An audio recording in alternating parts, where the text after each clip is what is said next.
കോട്ടയത്ത് ഒരു പ്രൈവറ്റ് ബസ്സിൽ നിന്ന് വീണ് വിദ്യാർത്ഥിക്ക് പരിക്കേറ്റു എന്ന് വാർത്ത വരുന്നുണ്ട്. കാഞ്ഞിരപ്പള്ളി ആനത്തോട്ടത്താണ് ഈ സംഭവം നടന്നത്. വിദ്യാർത്ഥി ഇറങ്ങുന്നതിന് മുമ്പ് ദൃശ്യങ്ങളാണ് പ്രേക്ഷകർ ഇപ്പോൾ സ്ക്രീനിൽ കാണുന്നത്.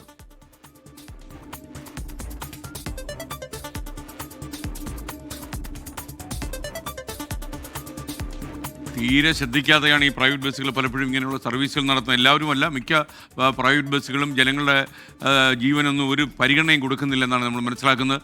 റാഫി കരീം ടെലിഫോണിൽ ചേരുന്നു കോട്ടയത്ത് നിന്ന്. റാഫി, എന്താണ് സംഭവിച്ചത്? ഇന്ന് വൈകിട്ട് 4 മണിക്ക് സ്കൂൾ വിട്ടു വന്ന വിദ്യാർത്ഥിനിയാണ് ഇത്തരത്തിൽ ബസ് ഇറങ്ങുന്നതിനിടെ ബസ്സിൽ നിന്ന് തെറിച്ചു വീണത്. ഈ വിദ്യാർത്ഥിനിയെ ബസ് സ്റ്റോപ്പിൽ ബസ് നിർത്താതെ സ്ലോ ആക്കി കൊടുക്കുക മാത്രമാണ് ചെയ്തത്. ഇതിനിടയിൽ വിദ്യാർത്ഥി ഇറങ്ങുകയും വിദ്യാർത്ഥി ഇറങ്ങുന്നതിന് മുൻപ് തന്നെ മുന്നോട്ടെടുക്കുകയും ചെയ്തു. ഇതോടുകൂടിയാണ് വിദ്യാർത്ഥി റോഡിലേക്ക് തെറിച്ചു വീണത്.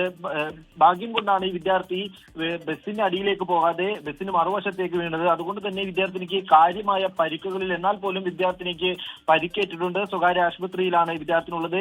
ഈരാറ്റുപേട്ട കാഞ്ഞിരപ്പള്ളി റൂട്ടിൽ ഓടുന്ന വാഴയിൽ എന്ന സ്വകാര്യ ബസ്സിൽ നിന്നാണ് ഇത്തരത്തിൽ വിദ്യാർത്ഥി റോഡിലേക്ക് തെറിച്ചു വീണത്. സംഭവത്തിന് ശേഷം ബസ് നിർത്തുവാനോ കുട്ടിക്ക് പരിക്കുണ്ടോ എന്ന് അന്വേഷിക്കുവാനോ ബസ്സിലെ ജീവനക്കാർ തയ്യാറായില്ല എന്നും ആക്ഷേപമുണ്ട്. ഒപ്പം തന്നെ ഈ വിദ്യാർത്ഥിനി ബസ്സിൽ നിന്ന് വീഴുന്ന സമയത്ത് ഈ ബസ്സിന്റെ 2 ഡോറുകളും അടച്ചിട്ടുണ്ടായിരുന്നില്ല. തുറന്നിട്ട നിലയിലായിരുന്നു ബസ് യാത്ര ചെയ്തിരുന്നത്.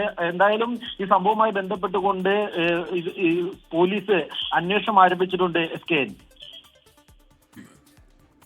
Thank you. എന്നാലും പ്രൈവറ്റ് ബസ് കുറച്ചുകൂടിയൊക്കെ, പ്രൈവറ്റ് ബസ് മാത്രമല്ല, KSRTC മറ്റ് വാഹനം ഓടിക്കുന്ന ആളുകളൊക്കെ തന്നെ യാത്രക്കാരൊക്കെ ഇറങ്ങി എന്ന് ഉറപ്പ് വരുത്തിയതിനു ശേഷം മാത്രമേ മുന്നോട്ടെടുക്കാവൂ. നിങ്ങളുടെ ഒരു ചെറിയ അശ്രദ്ധ മതി ഒരു